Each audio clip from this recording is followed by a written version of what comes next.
Hi people, and welcome to today's video. I've been there, done that, avoided conflicts.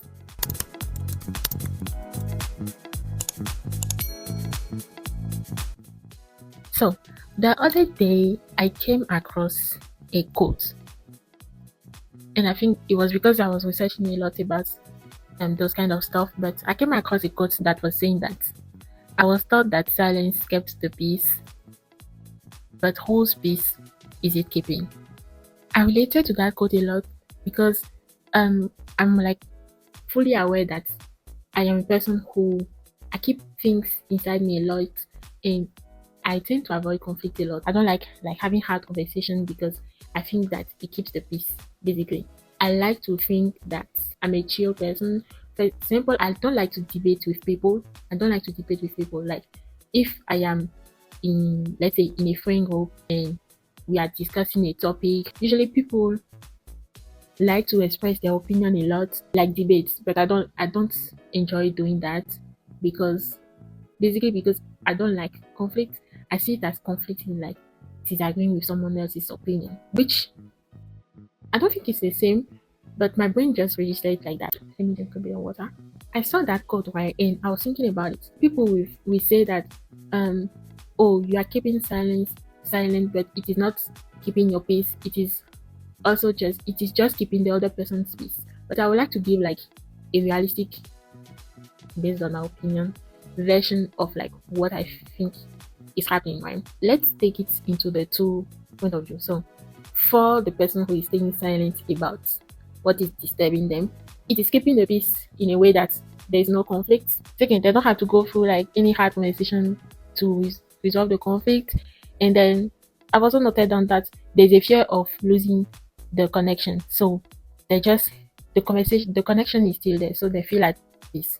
There's also the fear of being seen as problematic. And I will explain all those later, but yeah. And then from the perspective of the person that you are having a conflict with, it is keeping their peace because they're clueless about the situation, so they just keep living their life like nothing is happening. They don't necessarily face the consequences of their action in the case that they are actually the person in the wrong, because it can come in a situation where you are the person in the wrong but you don't know it. So in the case that they are the person who are in the wrong, they are not facing the consequences of their action. So the reason why you stay silent is because you want to keep the connection, or you want to be seen as unproblematic. For my personal story, I had a friendship. It was more like a friend group, but I'll talk about that friendship specifically. I had a friendship where that whole friendship was basically, it was really like toxic in a lot of ways, and I felt like in that friendship I was not able to voice out how I was feeling, how the person was making me feel, and I was holding it a lot inside of myself. And there was a day that came where I think I realized that I don't want that anymore, and I expressed how I was feeling, and that led to the friendship ending. So I think that is also a way where I resist, I processed, like my brain processed that, oh, if you address conflict, then it means the end of the connection that you have with the person.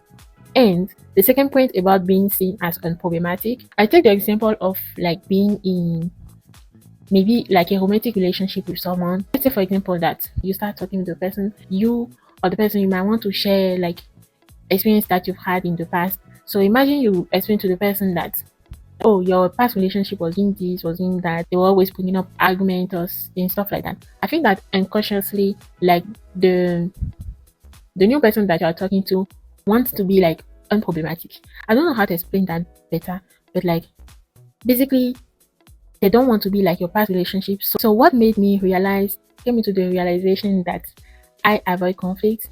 I always knew that I was a person that I don't like going into conflict, telling people like what they've done wrong, which is not a good thing. What made me reflect and think about it is a situation that happened, and in general, when I'm conflicted with someone, I can hold it in. Like if they did something that I didn't like, I can hold it in for like 1, 2, 3 weeks, months without telling the person until the day that I am over it, basically. And something like that happened. And the person pointed out to me that why would you not talk about something that is disturbing you? And I was like, well, I don't know. For some reason, I instantly freeze when my feelings are hurt. But in that situation, I was able to express the reason why I was upset or conflicted with the person. And the conclusion was that it was a misunderstanding and like a lack of communication. Basically, that is what made me realize that that might be an issue that you might want to address. Like, why are you like that? And I started reflecting on it, and it is basically my reflection that I'm sharing in this video. The next one that we are going to talk about is the reason why people stay silent. And I'm going to talk from the perspective of my own experience. I think that firstly it comes from like a cultural background. Like usually in African families, you always thought like, I'm not generalizing to everyone, but in general that's what happened.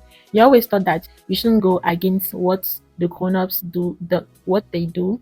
Like you shouldn't be like talking against what they do. So if like an adult does something that you don't like or you don't appreciate, you cannot voice that out because it will always lead to some kind of like negative consequences, or like they won't take it well, so it will come, the reaction will be negative. We've taken that like as a joke a lot, and we joke about that a lot in between African people. But I'm just saying that this is one thing that it is teaching your kids, like to not confront people when they should be confronting people. The second reason why we stay silent is the fear of creating tension or having to go through the process of resolving that conflict, which come with hard conversation, tension, awkwardness, and also the possibility of the connection you have with the person ending. Yes, I noted down being called difficult. That one I don't want to explain it. It is self-explanatory because if, in general, if you are someone who is always bringing up issues to people, they will define you as someone who is difficult, who is problematic. Another reason why I stay silent a lot about things that disturb me is because as I was growing up, I was always defined as the good child. I remember like a sentence that someone in my family said once, which is like, they were like, oh, Simat, you don't have to tell her before she will go and study or before she will do things that you want her to do. And I was described as a good child, like not problematic. You don't have to beg me to go and study. You don't have to beg me to do my school assignments. You don't have to beg me to eat anything like that. And lastly, a reason that I noted down that, which is a reason why people stay silent about conflict, and this one is also related to African cultural background, which is the whole concept of like, if you actually come to the point where you have an argument with your parents, in the case that you are not the one in the wrong and they're actually the one to blame, I don't think they will literally come to you and be like, sorry, I've done that, it was not good of me, I tried to work on it. No, in general, everybody will try to act like nothing happened, and like they just start acting nice like out of nowhere. At one point, she call you to come and eat because she made your favorite meal. So who are you? Just a weak child in front of her mom's cooking, right? So she make your favorite meal, or she cut some fruit for you and be like, oh, come and eat. And so it's also the idea of as time goes, things will cool down, like just let it go, time will solve the issue. Those are the reason why I think people stay silent in the midst of conflict. Now we are going to talk about the cost of silence, right? We've said that, oh, silence keeps the peace, but whose peace is it keeping? And in most situations, it is not keeping the peace of the person who is staying silent. During my reflection, I've noted down 3 points and I've called them the cost of silence. Yeah. The emotional cost. When you stay silent about how you are feeling, you are basically bottling up your feelings, your emotions, and that can lead to resentment, frustration, and stress. Because Now you are silent, so you still have to be interacting with whoever you are conflicted with, which will lead to you resenting them because like you have something against them, but they don't know that you have something against them. So now they're just acting like normal and you're just like, look at this one. They've done that. They don't even have any idea of what's happening. So there's resentment, frustration. There's also stress because like finding yourself in an environment where you are not really comfortable to interact with the person can be really stressful. Then there's also the possibility of you suddenly just exploding. Like you've kept silent and you've kept silent for a while and now you cannot do it again. So suddenly your feelings just explode and now when you are coming into the conversation, you are upset, you are frustrated, which can bring out like anger in you, and the other person will be like, wait, but everything was fine. So why are you now acting like this?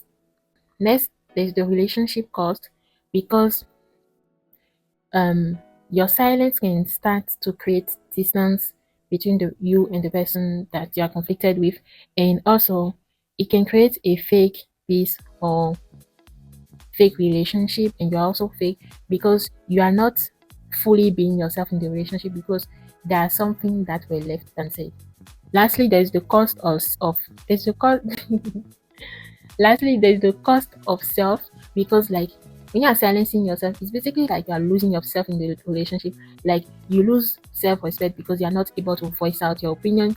You lose your authenticity in the relationship because you're not able to express yourself, you're not able to express your uniqueness, you're not able to express your opinion, nothing like that. And in general, like in um you might end up feeling like invisible in the relationship because you're never taking out like your true self, your true feelings. And next part of the video, I called it rethinking peace. The reflection I've made, right?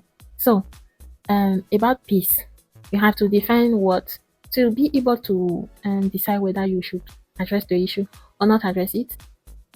You should have an idea of what peace really looks like. Because actually, there are some situations where keeping silent about the whole situation like actually brings you peace. You just decide like to move on from it, right? So I've tried to define fake peace and real peace. So what does fake peace looks like? It looks like silence. You're not voicing out what you are feeling, but you are still feeling it. It looks like avoidance because now you are avoiding the person that you are conflicted with. Like you don't want to interact with them, you don't want to have anything to do with them, but at the same time, you are not at peace because you are still thinking about the whole situation. And also you have to avoid them because even though you know the reason why you are avoiding them they don't know about the whole situation. So they will still try to interact with you, which leads to you avoiding them. I don't know if you get it, but yeah. Fake peace also looks like very temporary calm. Someone does something and you don't like it and you decide to stay quiet about it. Like you don't voice it out so they don't know that this situation, for example, like disturb you and you don't like it. And right now it's like, okay, I've I'm over that and now it is calm again. And then another time they do it again. So the same situation is happening again. That's what I meant by calm that is not long lasting. Because on the in the moment you are over it, but then the thing happen again and like it's just like the whole cycle back in again and again and again. I have defined what I feel like real peace might look like. It is a whole process which sometimes can be uncomfortable, but at the end I believe it can be worth it. Worth it can be worth it. It can be. Yeah. So real peace, what does it look like? It looks like an honest and respectful conversation, even if it's uncomfortable in the moment where both parties or parties are willing to listen to all the parties' point of view and understand it and be empathetic about it. I wrote something about if they care, they will listen to you. If they don't, they won't. I don't know where that came from. And the quote that I came up with for this section is silence does not keep peace, it delays conflict while sacrificing yourself. I've talked about this whole reflection I've made about addressing conflict. I'm not saying that I am a professional. Like every time I'm conflicted with someone, I will address it and then we will resolve it. In fact, I am still thinking about whether it is worth it to talk about things that disturb me with other people. Because I've tried to do that, and it was it was free, but I don't really know if I liked the aftermath of it. But all this to say that I am still a work in progress. I'm just sharing the reflection I made, right? I'm not saying that I have it all figured out and now I'm straightforward with people when they do stuff that I don't like, but I have been fighting with this thing for a while. And I've noted down like some small wins that I have done during that process. Firstly, I will say no to things that I don't want to do. I used to like instantly say yes. Like honestly, I was the kind of person that if you ask me to do something for I think I'm still but I'm working on it. So I'm the kind of person that if you ask me to do something for you, I will say yes. Like my brain will not even process like what I have to go through to do that thing for you. It will not even process the fact that maybe I don't have the time to do that thing. It will not even process the fact that maybe I don't have the skills to do that thing. I just say yes and try to figure it out later. So I'm trying to learn to say no to people or to plans because sometimes I just don't want to do stuff. And that's fine. To speak up when I don't necessarily agree with things that people are saying. Because some of you guys say like really weird problematic stuff, like to be honest, especially people on the internet. But that's a story for another day. A story for another day. I've also tried to journal my thoughts, like when something happened and I don't like it and I am not ready to talk about it yet. I try to write it down, but it is still a bit hard for me because as for journaling, I've tried it a lot of time, but like as I'm journaling and as I'm writing, I feel like my thoughts they go faster than the speed at which I can write. So I just end up like being a bit frustrated after journaling. I don't know why. Next, I'm trying to address issues as they come, and something that I've learned is that I've written it as a quote. I wrote that conflict is not destructive, it gives clarity and builds trust. During my reflection, I also came into practical reflection or tips. It is true that I said address issues as they come, but address issues as they come does not mean that you have to call out people in front of everyone. It's very disrespectful and inconsiderate. That's what I think. So imagine like you are in a group setting and someone does something that you don't like.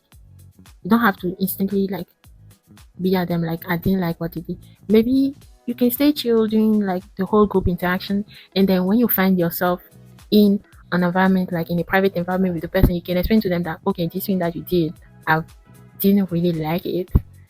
Can you explain to me where that came from, and can we work on not letting it happen again?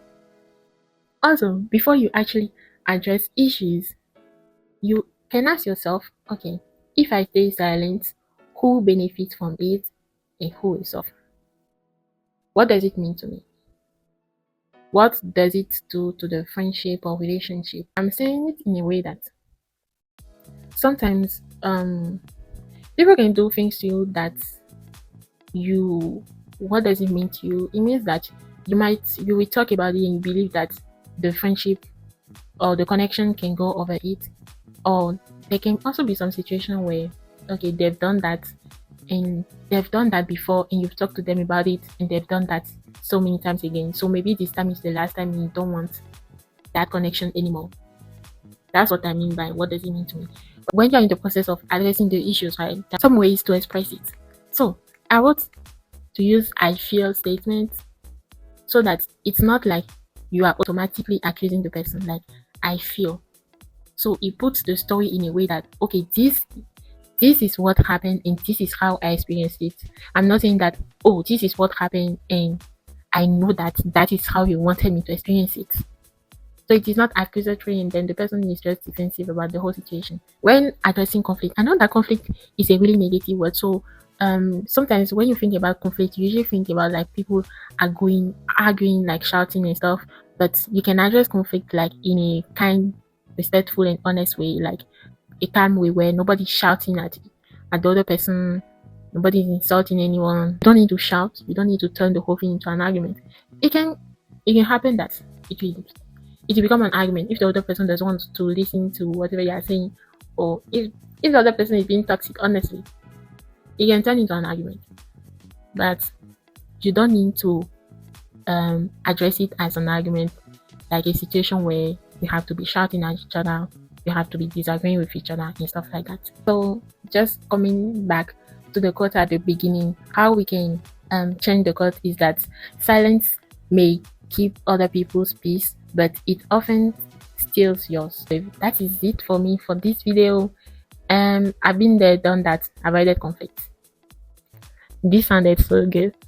Like when I was planning for the video, and I was thinking about like I've made that video last week which was talking about my experience with like being addicted to my phone, and this video too is about my personal experience about being avoidant in terms of conflict. And I was thinking about like how if I should make this a series of videos, and I was thinking about the name I can give it to that, and I was like, been there, done that. You guys should tell me if you like the title, the name of it. Like if you actually think like I should make it a thing. Been there, bro. Why are they shouting? Like been there, done that, and then I will add the title. Been there, done that. Have a phone addiction. No, been there, done that. I've had a phone addiction. Been there, done that. I have avoided conflict. Been there, done that. You should give suggestion in the comments. I'll see you in the next video. Bye. She's not gone.